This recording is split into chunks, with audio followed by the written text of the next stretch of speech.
ปี2026แผนกการเงินนครหลวงเวียงจันทร์จะได้สุ่มใส่การจัดตั้งปฏิบัติแผนพัฒนาเศรษฐกิจสังคมและแผนงบประมาณแห่งรัฐ5 ปีในนั้นสำหรับพูดนครหลวงเวียงจันทร์คาดหมายสู่ศูนย์แผนการปีแมนเกือบ5,000 ตื้อกีบเพิ่มขึ้น 1,000 กว่าตื้อกีบอิงตามการรายงานของทานเวียงสาลีอินทพรมหัวหน้าแผนกการเงินนครหลวงเวียงจันทร์เกี่ยวกับการจัดตั้งปฏิบัติแผนงบประมาณแห่งรัฐประจำปี2025และทิศทาง2026แห่งหุ้วาในปี2026แผนกการเงินนครหลวงเวียงจันทร์จะได้สุ่มใส่การจัดตั้งปฏิบัติแผนพัฒนาเศรษฐกิจสังคมและแผนงบประมาณแห่งรัฐ5 ปี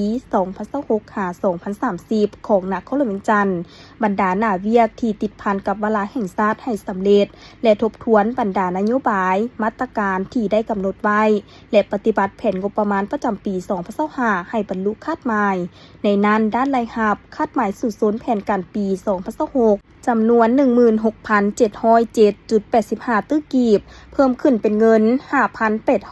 5,887.20 ตื้อกีบสำหรับพูดนครหลวงเวียงจันทร์คาดหมายสู่ศูนย์แผนการปี4,928.72 ตื้อกีบเพิ่มขึ้นเท่ากับ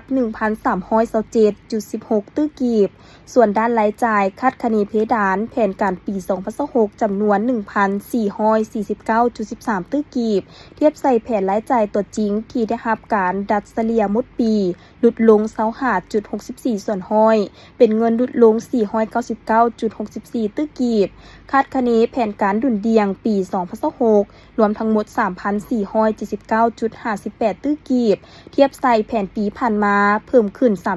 36.58 ส่วนห้อยหรือเท่ากับ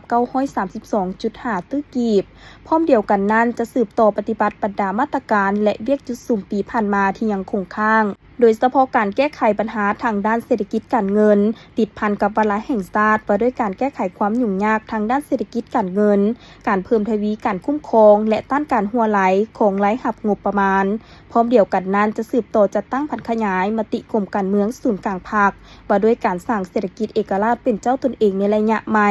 ที่กำหนดให้แขนงการเงิน20มาตรการเคียงคู่กับการจัดตั้งปฏิบัติบรรดามาตรการดังกล่าวเพื่อปฏิบัติแผนงานของแขนงการเงินให้สำเร็จตามระดับคาดหมายแขนงการเงินได้ผันขยายออกเป็น33มาตรการ